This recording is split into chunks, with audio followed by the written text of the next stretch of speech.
one daughter. And he wanted to get his daughter married.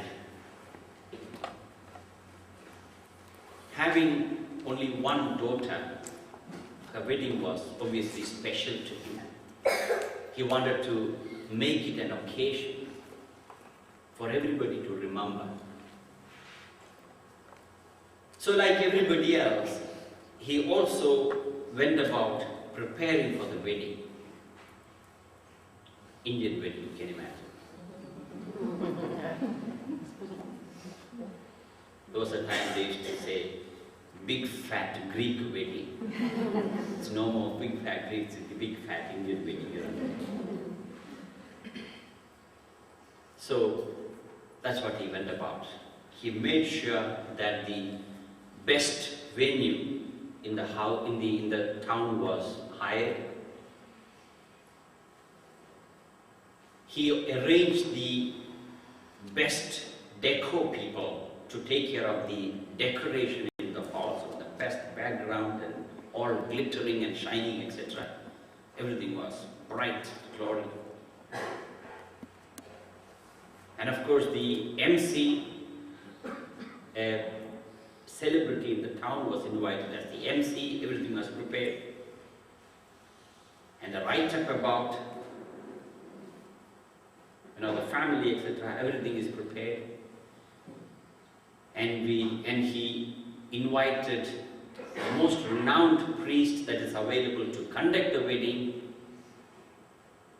And of course, food was out of the world. He made sure that varieties and varieties of dishes, and the dessert alone was about half a dozen varieties, you can imagine. And the day came, all the invitees, large, over 2,000 people he had invited. In India, not in South Africa. Why I say that? In India, you don't invite and say, please come 2 people. That's not the way.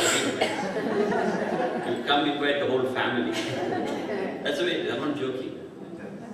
Used to be. It used to be that. One way I brought about to change them.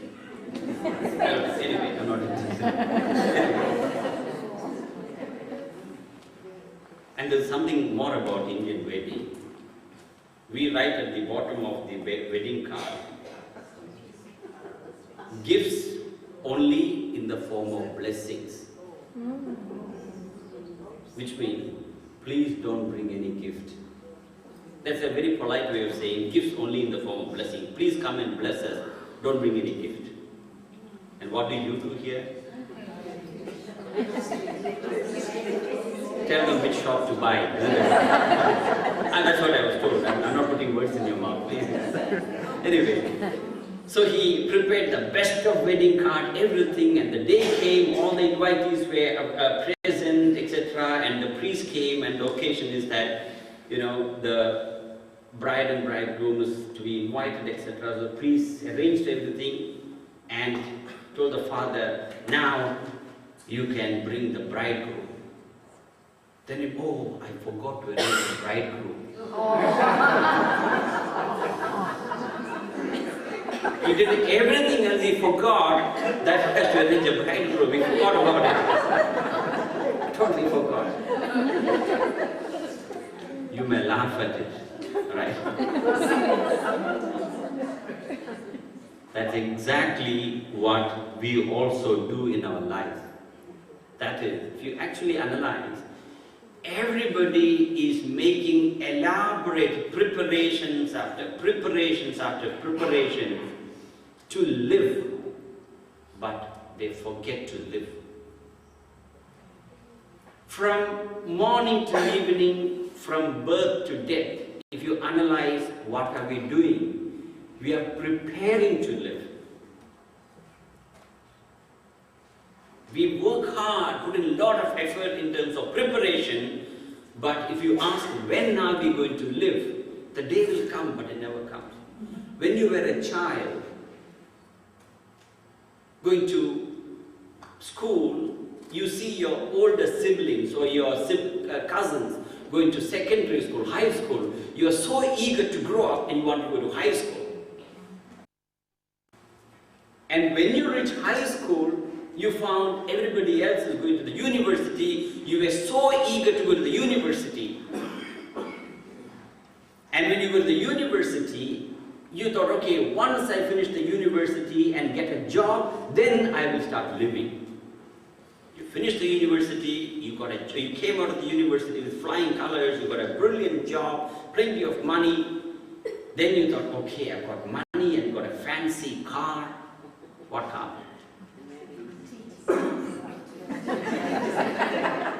Not the real one. What car? Jaguar.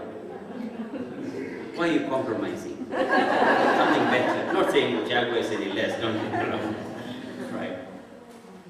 A fancy car, convertible, and you're speeding on the highway with your brand new Lamborghini, Ferrari or what. As you're speeding, suddenly you realize the passenger seat is empty. That's when you have the roving eye. You have the idea of that dream girl or the dream boy. And finally, you met the dream girl or you meet the dream boy. Then what happens? What happens? As soon as you meet, you get married? You don't. So something happens. What happens? Sorry? You court each other. You fall. You fall. Where do you fall? In love. And some people fall so badly they break their skull and bone. And you got married. Then you thought, okay, once you get married, then you start enjoying. You got married. And usually in the Indian family, as soon as you get married, after about a month or so, all the older ladies begin to ask,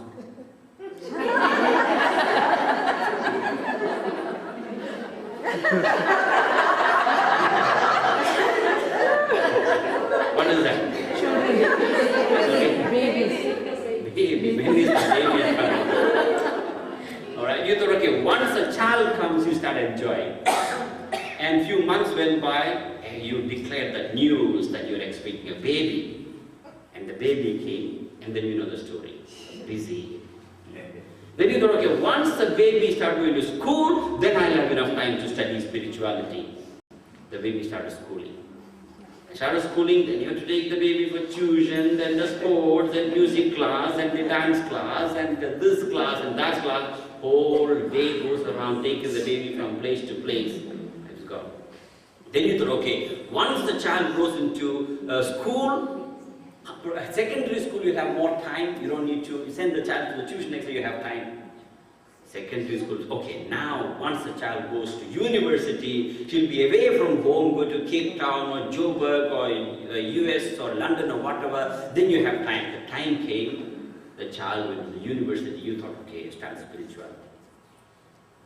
And then you thought, okay, now I got to work hard, university is so expensive these days, education not cheap, so you got to work hard, put in extra effort, earn money to pay the university, did all that. Then you thought, okay, once you get your child married, then everything is over, I will start living my life. That day came, the child got married, and then what happens? Your anxiety shifts into grandchild. Grandchild came, and there you are, 60 or 50, you retrospect, what did you do? You did everything, but you forgot to live. Meaning, you forgot the very purpose. Living is not really enjoying. That's not what I'm saying. Human beings, if you analyze the psychosomatic engineering of a human being, you realize that human beings are engineered to fulfill a purpose. Our both physiological as well as psychological mechanism is designed to live a purpose, unlike the animal. Animals merely exist. In fact, the very existence of the animals and plants, they make a contribution to the universe.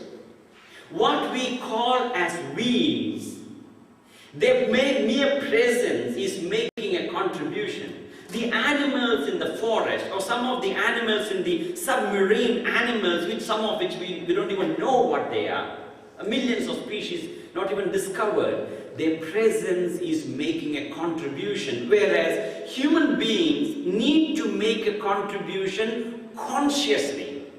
If you do not consciously think about making a contribution, living by contributing, we are merely existing. We are living a life of subhuman species.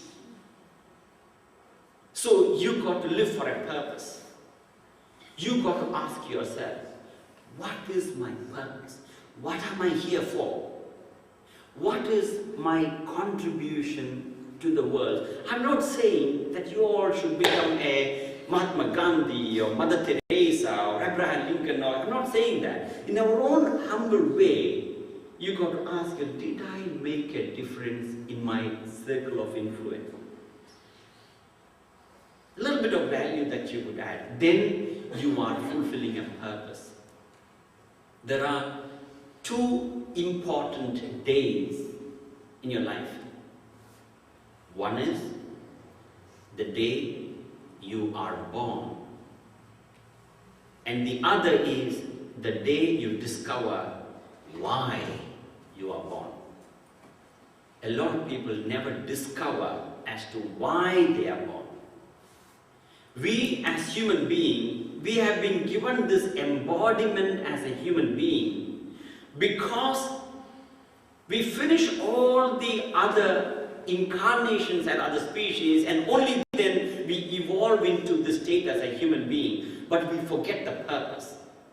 The purpose is to eliminate your karma, your desires and vasanas, step by step, and eventually find your identity, find your oneness with God, your own self. That is the purpose. But we forget that and get lost in the bylanes of life, and we are groping in darkness.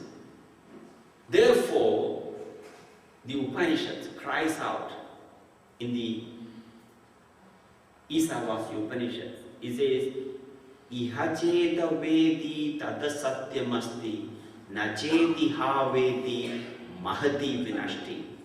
If you live your life for purpose here, you live the life of truth. Satyam means truth. If you did not live a life of purpose, he says, it is mahati vinashti. Mahati vinashti means supremely great loss. Nashti in Sanskrit means loss. Vinashti means great loss. Mahati vinashti means supremely great loss.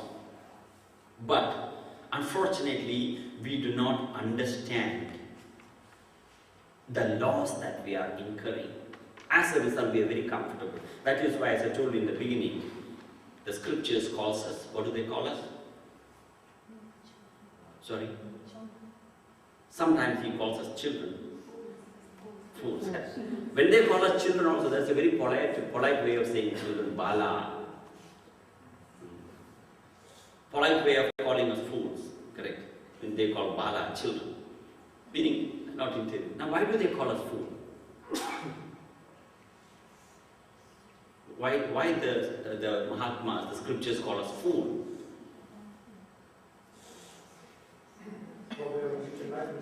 Sorry? You probably haven't reached full enlightenment. That's too high funda for me. You're right. I know, absolutely. He calls us fool because we are not fools. There's a saying, it is foolish to call a fool a fool. Nobody calls a stupid person fool. They call us fool not because we are fool, because we are intelligent. We have the potential. We have the potential as a human being to live our purpose of finding our identity. But we get lost in the external attraction. Therefore, he calls us fool. Imagine a person is preparing to play tennis and he wants to reached the highest Grand Slam, Wimbledon. You know, apparently there's about 5 million people every year learn to play tennis. And about 500,000 of people learn to play tennis. And about 50,000 people come to play some sort of professional tennis. And about 5,000 people come to some kind of world recognition in tennis. About 50 people come to play Wimbledon Championship. 4 people come to the semi-final. 2 people play the final, but only 1 person can lift the Wimbledon trophy. It's a long, long journey. Your son, 19-year-old boy, happened to be that person who come to the semi-final and final. He's playing finals tomorrow. All right? And of course, it's a great achievement. And because he come to the final, he's going to play against Roger Federer. Service comes like a bullet, and you've got to face that. And he's capable. He's intelligent, he's got the capacity, he's got the ability. And having come to the semi-final, all his friends together decide to throw a party tonight. And he say, okay, let's party. Until 1 o'clock, 2 o'clock in the night, he's partying. And tomorrow he has to play tennis against Roger Federer. And he had hardly 2-3 hours of sleep. The whole night he has been awake. And next day morning he goes to the center court at 10 o'clock against Roger Federer with his racket. And when the service comes, he sees 6 balls. You don't know which one to hit.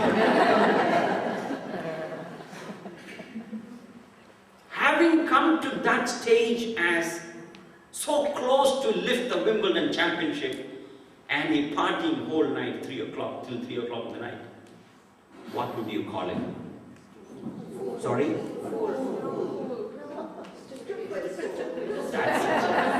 That makes a punch, correct? Don't just say fool, stupid fool, because he comes so close and you miss it, isn't it? So when you call him fool, why do you call him? Because he's got the potential, because he's got the ability, not because he doesn't have the ability. Assuming you have 2 children, 2 boys, 2 sons or 2 daughters. The older one is brilliant, very intelligent, but doesn't work hard. All the time fooling around the television and the cell phone, etc. Just about a few weeks before the exam comes, he works hard, put a lot of effort, and he comes home with about 90%. The younger one is less intelligent. He works hard. Morning you go to the house, he's working. Afternoon he's studying. Evening he's studying. He putting a lot of effort, and he comes home with 70%. And you, as an intelligent parent, you'll call the younger one who comes home with 70%, well done, my boy, congratulations, fantastic. The older one who comes with 90%, you say, stupid fellow. Why do you call the older one with 90% stupid and the younger one with 70% brilliant, well done, my son? Because the person who stood first in KwaZulu-Natal scored 95%. If we had put a little more effort, you would have been the number 1. Since he has the potential, you call him fool.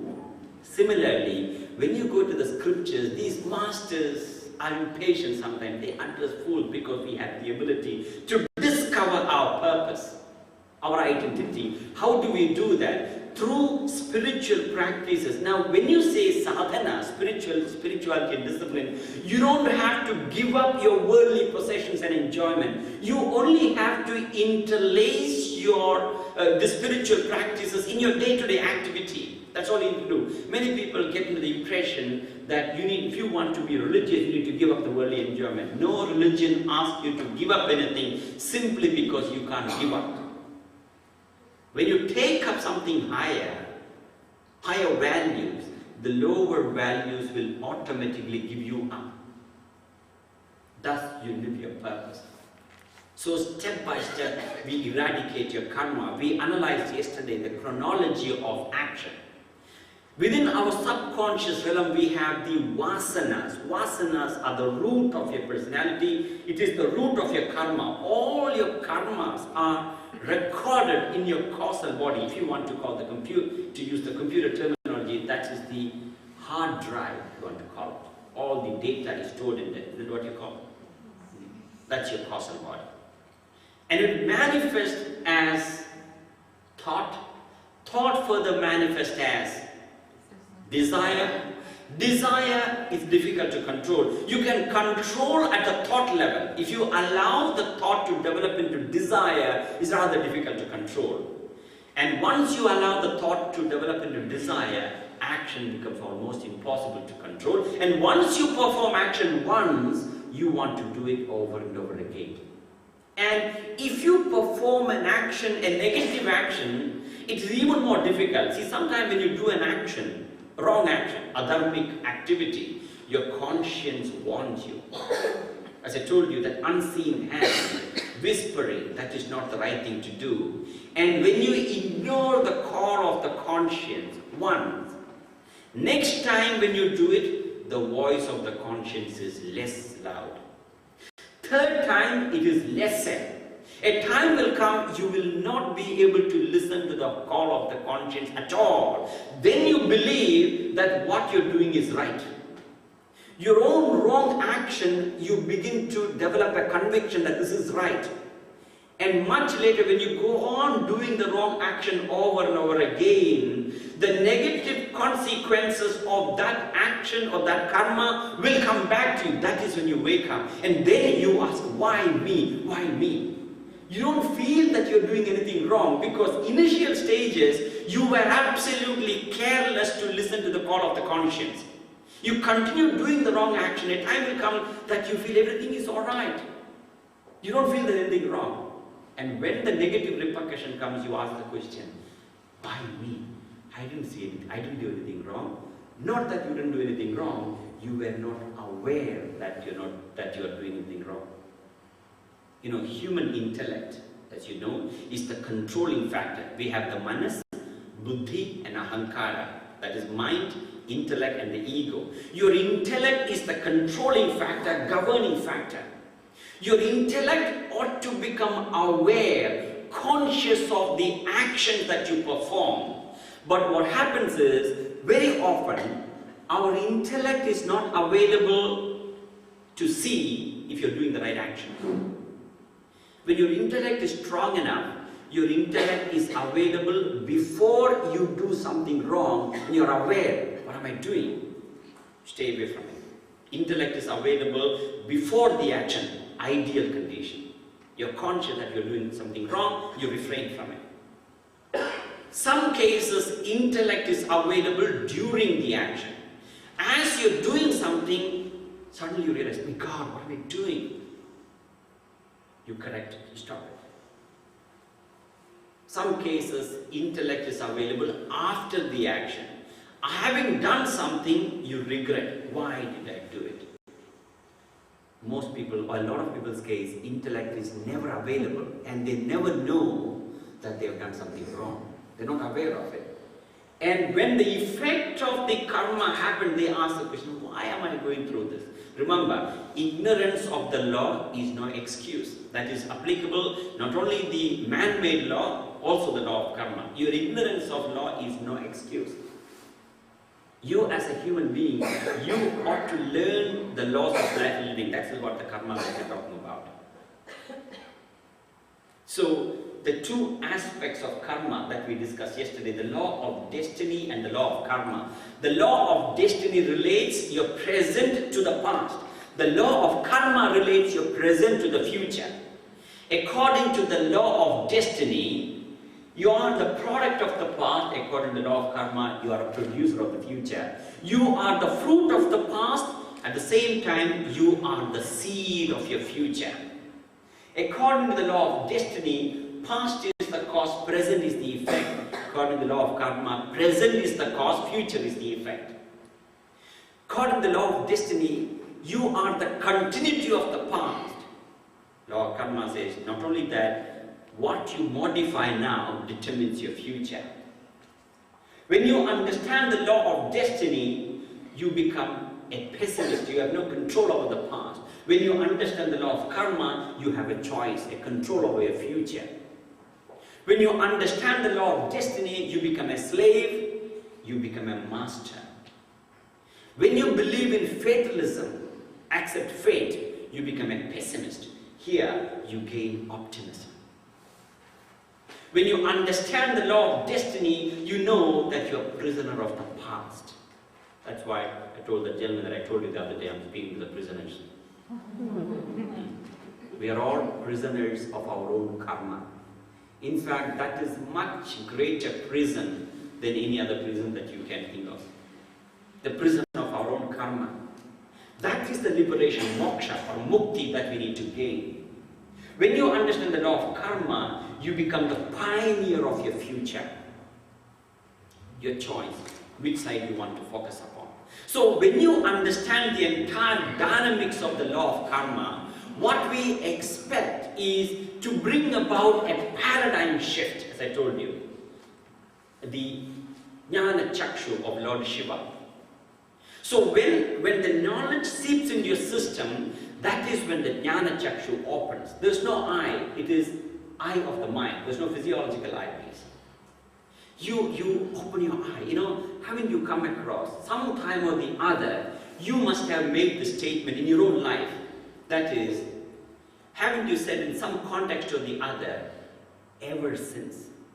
There's always, every one of you, sometime or the other, had that ever since moment. That is, you would make the statement, ever since I never did that. Ever since I never touched cigarette. Ever since I never touched alcohol bottle. Ever since I never spoke to that person. It could be negative, it could be positive. That ever since moment is the opening of the jnana chakshu. When the wisdom comes, you ever since then you stop doing the wrong action. Ever since moment. Every one of you without exception had it. Some context or another. That is when the knowledge gets transformed into wisdom. Jnanam is knowledge, vijnanam is wisdom. See, what we need is vijnanam, not jnanam. Jnanam I can give you, jnanam scriptures can give you, but vijnanam you can only do it by yourself. So when you receive this knowledge, you go back and reflect upon it over and over again, contemplate upon it, think about it, question. In fact, you find Hinduism. Only in Hindu scriptures you find scriptures are presented in a question and answer manner to convey that you need to question the philosophy, the religious scriptures. You cannot accept it blindly. You question not with arrogance. There is implicit surrender and explicit query, a blend of both. A deep sense of devotion and surrender to the words of the masters. At the same time, that devotion should not become a weakness and say, how can I question the scriptures? No, your intellect must be alert as to why is it, how is it. Then you are reflecting. That is when the knowledge seeps into your system. When the knowledge seeps into the system, the jnana chakshu opened, the paradigm shift. When you get the right information, instantly your perception changes. There was the father. His son met with an accident and brutally injured. He took the son to the hospital and it was midnight. And the resident doctor was not present. Only the nurses were there. And naturally the father was frantic, panicking. He's not sure if the son will survive. And he asked the head nurse, is a doctor? The doctor is not here. In the trauma unit, she immediately phoned the doctor. And the doctor came 2 hours later. And doctor walked in and the father saw the doctor coming in and he was furious. Are you a doctor? Don't you have a heart? Don't you see that didn't the nurse tell you that my son is seriously injured? How can you be so careless? How can you be so indifferent that you come after 2 hours? If it is your son who went with an accident, will you behave like this? He was furious. He was angry. He called him names. The doctor only said, I'm so sorry. He went to the operation theatre, attended to the son. After about 2 or 3 hours of intense operation with a couple of other doctors, etc., the doctor came out and said to the father, don't worry, your son is out of danger. Nothing to worry, everything is in order. If you have any question, you can ask the nurse. And he walked away. And then the father went to the nurse and said, why is this doctor so arrogant? Doesn't he have a heart? How silly he is. And the nurse burst out crying. The nurse said, that doctor's son met with an accident yesterday and he died. And when I called him, he was actually performing his son's funeral. And he came from the crematorium and attended to your son's surgery, and he went back to complete his funeral. As soon as he heard that, his attitude changed from an anger, from a disrespectful approach to a great sense of appreciation. Why? Because he did not know the fact. As soon as he knew what the doctor's attitude was, he made the sacrifice of saving his son while his son is dead in the crematorium. His paradigm shifted because he got the right understanding. Similarly, when you receive this knowledge of scriptures, when you understand the dynamics of the law of karma, your paradigm shifts. That is what we expect. My last 20+ years of study of the scriptures and many business and management literature, I found there's been a gradual shift in the paradigm. I'm talking about the corporate world, the business paradigm. Way back in 40s and 50s, they always spoke about IQ, that is, intelligence quotient. Everybody believed in intelligence quotient. Our parents told us, listen, you go to school, work hard, put in a lot of effort, get high grades, and you come out with in the universal flying colors, your life is made. Intelligence quotient. And then paradigm shifted from IQ to not yet.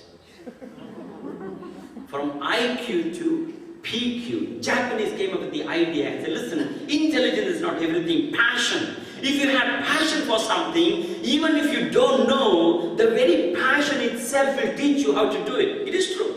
There are people who have got very passionate about a subject. They don't have a formal education, but they are expert in that field. I know a gentleman who was retired at the age of 58, and his passion was computer science. And he went and got all sorts of computer books, etc., sits with his PC, and he mastered every aspect of the software. Computer qualified, the graduates from computer science come to him for clarification.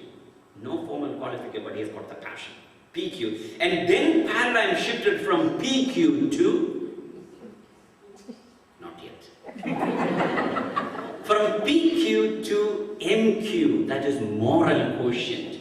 They found a lot of people are very passionate about getting success, personal success. I'm passionate about my success. They were working hard. And in the process, they were cutting corners. They were violating the morality and ethics in the business. Cutthroat competition, dog-eat-dog ideology. They believe if I want to succeed, I must make sure that my competitor must lose. They find it difficult to think that I can win. I can help you to win. In the process, I can win. Very few people think that way. Morality is lost. They said moral quotient. And from MQ, paradigm shifted to, can take a chance to AQ, attitude quotient. They came up with slogans like, your attitude determines your altitude. Your attitude, how high you go in life depends upon your attitude. Slogans, you must have got all that. And then came paradigm from AQ to EQ, emotional quotient. Yeah, the ability to manage your emotion. Emotion quotient is all about, you got to use your emotion to think, but don't think with your emotion. If you think with your emotion, your emotional thought sounds very logical to you. When a person fall in love, a youngster fall in love with a girl or vice versa, the best of advisors thinks absolutely logical to him. Emotional thought sounds very logical to him. His emotional thought, that his infatuation, seems very logical. Emotional quotient. From EQ, paradigm shifted to HQ, that is, happiness quotient. They believe happy people are productive people. It is true. If you are very stressed and depressed and agitated, you can't be productive. Whereas a person is happy, peaceful, more productivity. As a result, many corporations and business gives a lot of incentives and many perks, etc., to make them happy. Some of the business have got their gym in the workplace and many things they give to keep them happy. Happiness quotient. And finally, paradigm shifted from HQ to SQ, that is? Swag. Sorry? I wanted to say swag. So it's like a fake perception of what you want to be. What quotient? What is this? Swag. That's like way cheap. Swag. Yes. Spiritual quotient. Yes. That's SQ. Correct. Spiritual quotient. That is, spiritual quotient is all about your inner development. Spiritual quotient deals with alertness in perception, dynamism in action, purity of emotion, clarity of thinking, and control of the ego. The holistic development of the personality. Now that is the paradigm shift that we bring about. So when you understand the law of karma, the paradigm shift, what is the change of thinking that you bring about? Right? See, when you understand the law of destiny, you ask the question, why? When you understand the law of karma, you ask the question, how? There's a world of difference between asking why and how. Many people ask the question why and they stop with that. What's wrong? The wrong is, why looks back to the past, how looks ahead to the future. Why locks you into the problems, how leads you into solution. Why? When you ask the question why, it is a victimized thinking. When you ask the question how, it is empowering thinking. How can I improve that? When you ask the question why, when you understand the law of destiny, it makes you ask why you are poor. Many people ask the question why you are poor. When you understand the law of karma, it makes you ask how you can become rich. How is more important than why. Yes, sometimes you have to ask why, only to the extent you can learn from it. But many people ask the question why, and they get locked into the problem, and that problem is what we call regret. Regret of the past. When you understand the law of destiny, it makes you ask why you have poor health. This one makes you ask, how can I improve my health? When you understand the law of destiny, it makes you ask why your vehicle is a piece of junk. So it makes you ask, how can I get a better quality vehicle? It makes you ask why you have a job that doesn't satisfy you. This one makes you ask, how can I improve the joy in my job? When you understand this, the question why seeks a purpose, this one seeks a method. This is the paradigm. Many people ask the question why, but they stop with it. That's why they're not able to get out of it. You got to ask how. In fact, when you ask the question how, even if you don't find a solution, keep asking how. Whatever problem that you have, you ask the question how with a deep spirit of surrender. And then the universe or your brain has its own system that it works and find the solution. You've got to ask how. That is the paradigm shift that we need to bring about. How changes your future. That is law of karma. Why look back to the past.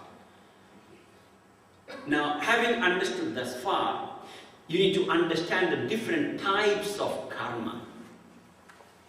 There are 4 aspects of karma that you need to understand. The first one is called Kriyamana karma in in Sanskrit. Kriyamana karma is present tense, being done. Present. An action that you do, the action and the reaction is instant. You put your finger in the fire burns the finger instantly. You eat a food, a particular food, and the stomach starts digesting immediately. Never happens, you eat the food now, and tomorrow morning your stomach decides I'm going to digest tomorrow.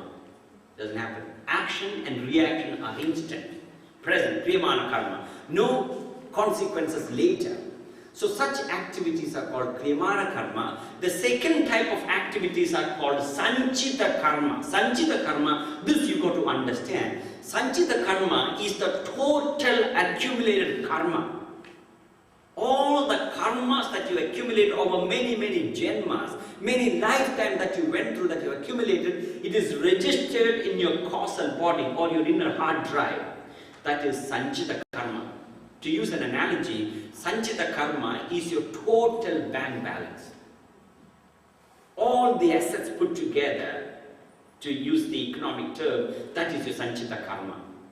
Alright, that you accumulated over many generations. Then you have prarabdha karma. Prarabdha karmas are those karmas that requires immediate fruition. From the total karma, let's say you have 100 million as your asset, rand, 100 million, alright. From that, you take 100,000 rand and go to America for holiday.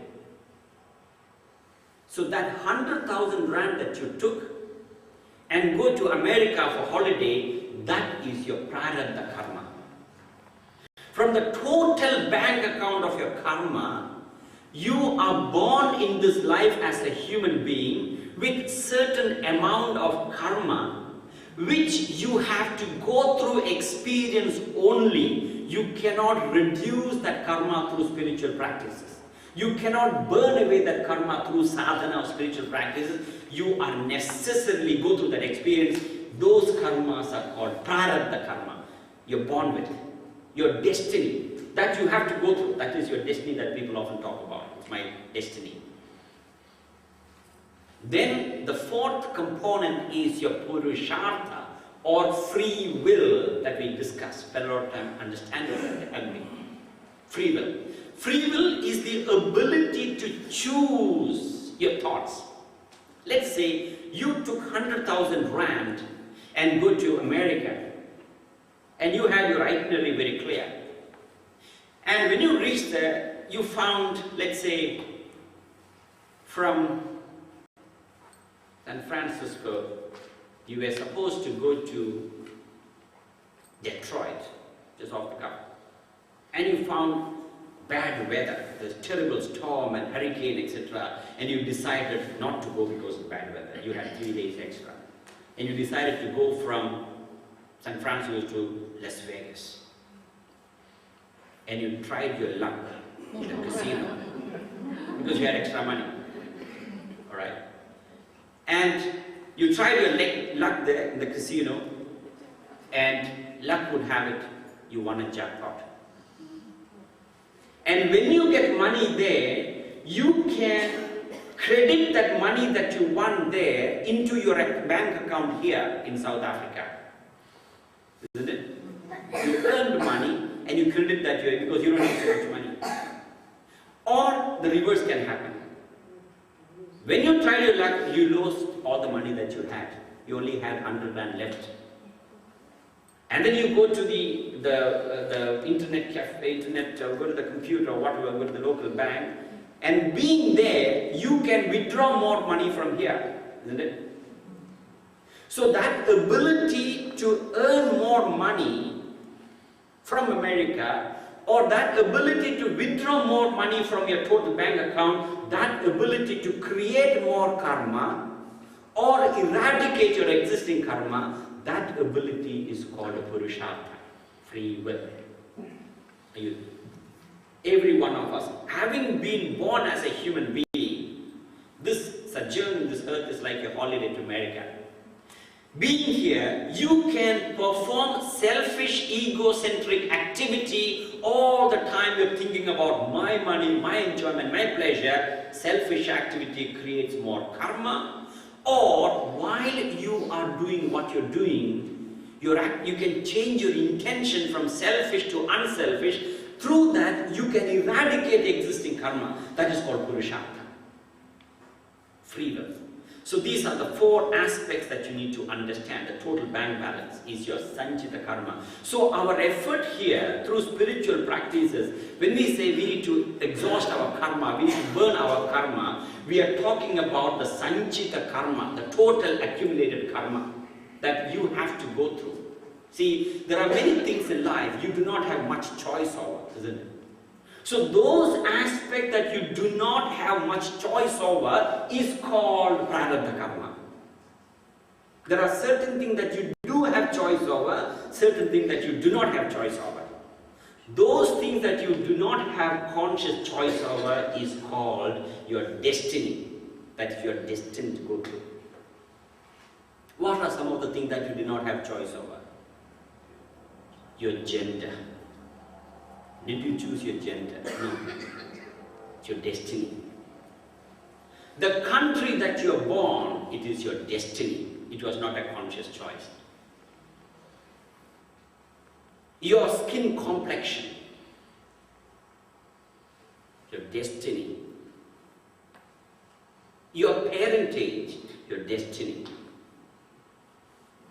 Your children, your destiny.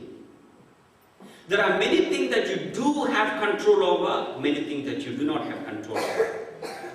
So if you want to be peaceful and happy, you got to understand the law of karma, and you got to have the magnanimity and serenity to accept what you do not have control over, and you got to have the courage to change what you do have control over.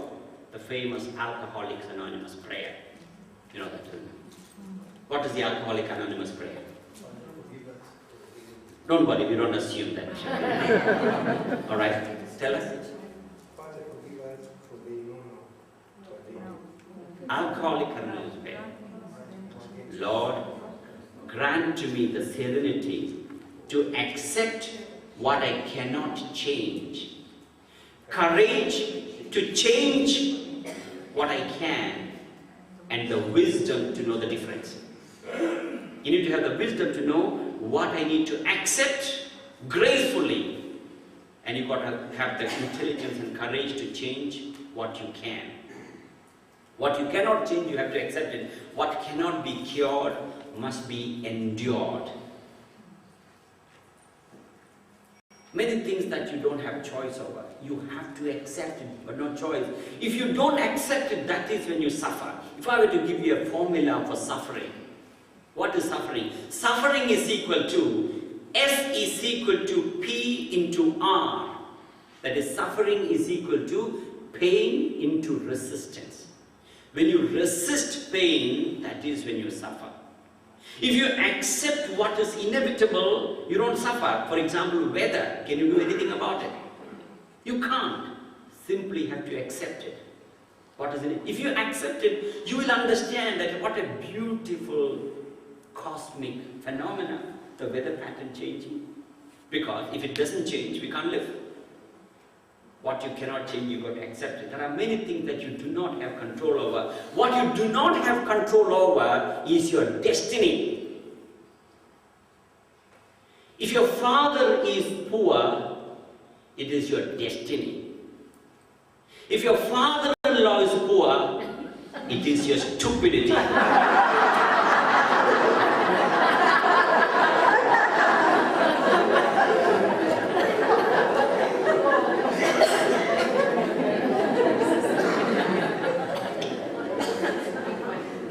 Certain things that you do have control over, certain things that you do not have control over. That's all the difference between destiny and free will. I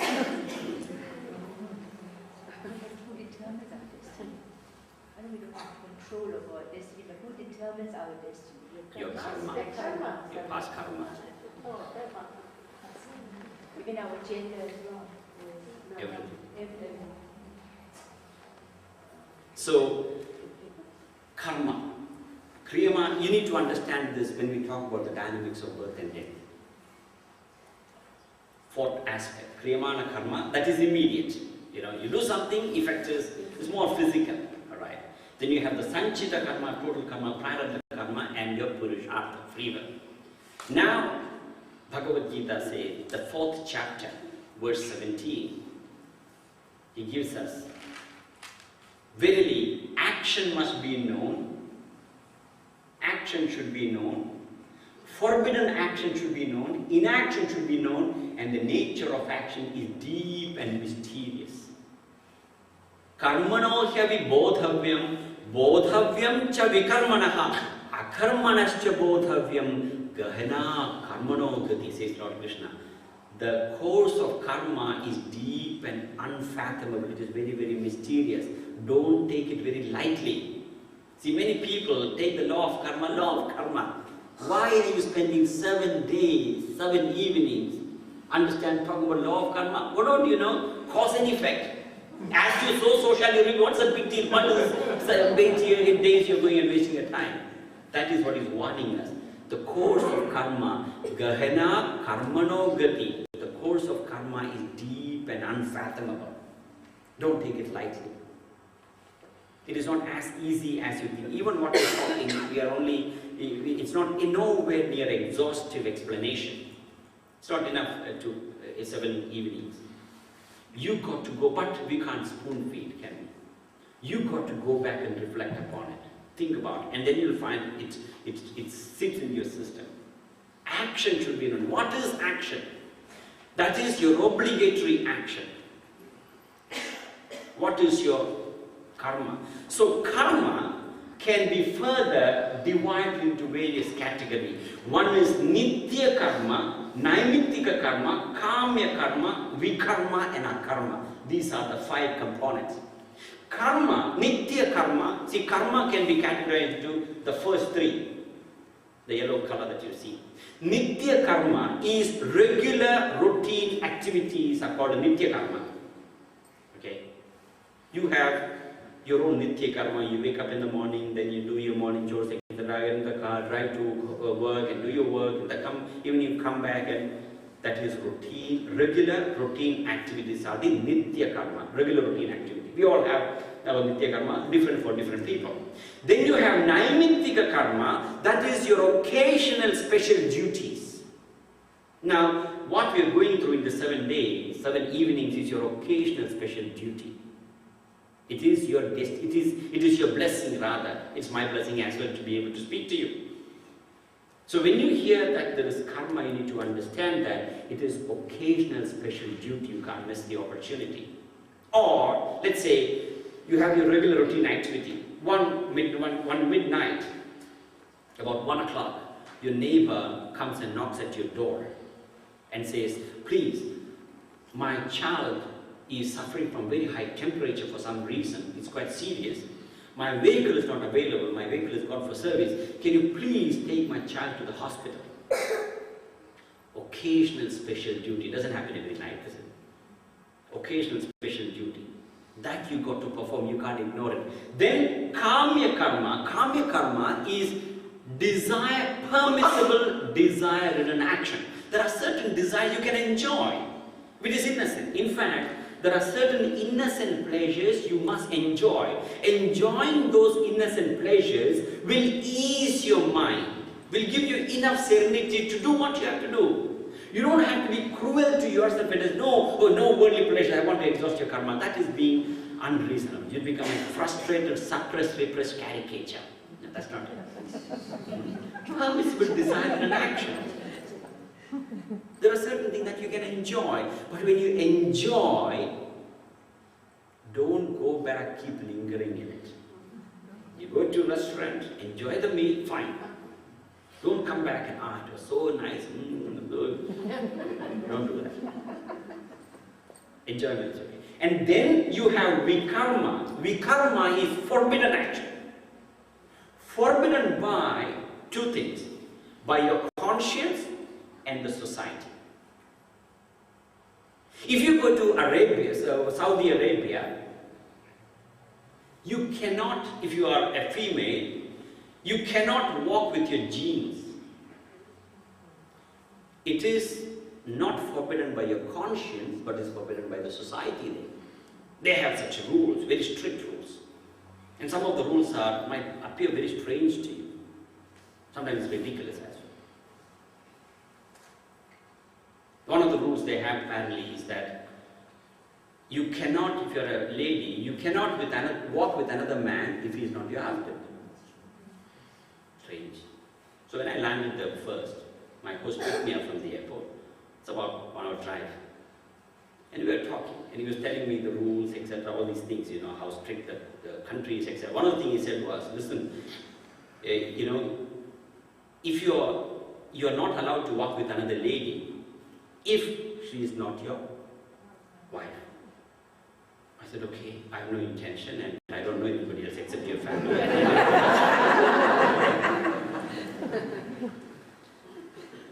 Fine. And obviously I became curious. But tell me, supposing you want to walk from your office to your at a restaurant with a colleague in your workplace, I mean, that's not allowed. I mean, that's the country's rule. Then my question was, but how do the police officers know that if the lady is your wife? You're not carrying a marriage certificate all the time. That's not practical. So how do they know that if the lady is your wife? What is the... I mean, we could take a chance. Then he said, if you are enjoying her company, obviously it is not your wife.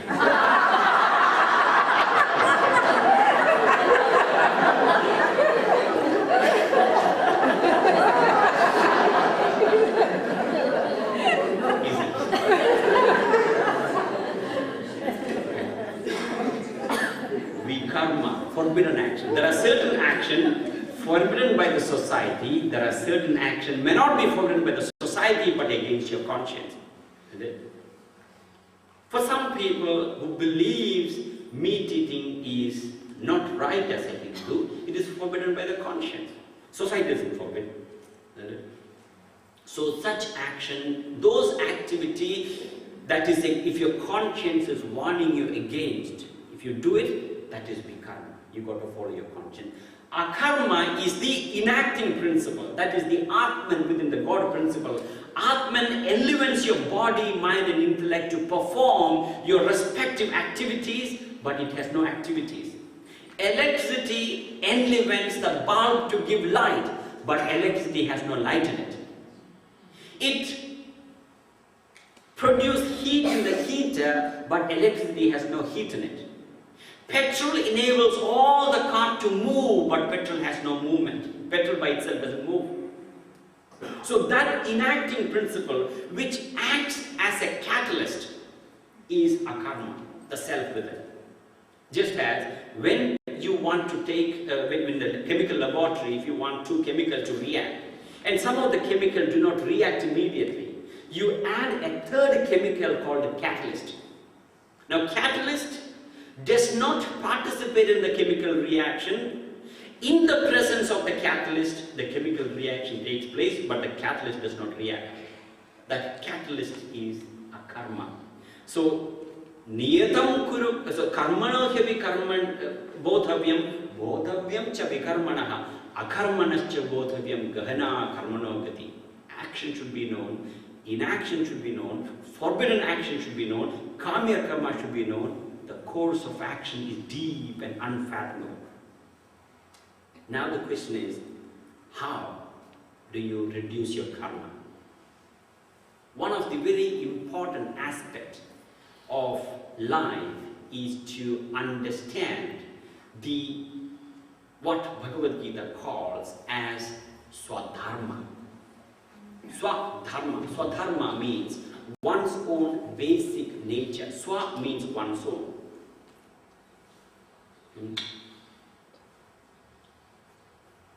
Swa means one's own, dharma means nature. Dharma, by the way, is one of the shortest words in Sanskrit, but it's got deep, profound meaning. One of the meanings is duty, dharma. Another meaning is nature. Nature means essential nature. Swadharma means one's own basic nature, basic inclination. Every one of us in this world, without exception, has got one or two field of activity in which he or she can excel. That field of activity in which that person can excel is your swadharma. If you identify your swadharma, you cannot fail in your swadharma. Impossible. You may not be greatly successful, but you impossibly will fail, because that is the field of activity in which you are passionate about. Dharma means nature. Swadharma. In fact, one of the obligations of parenting is to help your child identify, discover the child's swadharma. That's what parenting is all about. If you help your child to discover what is the child's swadharma and give the child that field of direction to choose, you've done a great deal as a parenting. But today, the concept of parenting is colossally misunderstood. Many people understand parenting as simply financing. Parenting is not providing. Parenting is not financing. Financing, even banks can do. You don't need a parents. Parenting is all about help the children to identify what is the field of activity in which your child can be passionate about. And if they are passionate about in a particular field of activity, they don't have to work even a single day, simply because they'll enjoy it. They'll be waiting for Monday morning, not Friday afternoon. And most people are waiting for Friday afternoon. Of course, there are very rarely people who do look for Monday morning. Some time ago, I was speaking to a gathering in Singapore, and I asked this question to a group of people, whether you look for Monday morning or Friday afternoon. Everybody had a big laugh at it. One gentleman probably put his hand up and said, I really wait for Monday morning. I really look forward to Monday morning. I felt very stumped, I didn't expect that. So during the break, there was a workshop, full day workshop. I went up to him and asked him, sir, what exactly is secret? You're waiting for Monday morning, can you please share with me? What is your secret? To which he said, just to get away from my wife. Thank you. You've got to wait for Monday morning, but for the right reasons also. That is when you are inspired. That is what dharma is. Dharma. See, dharma means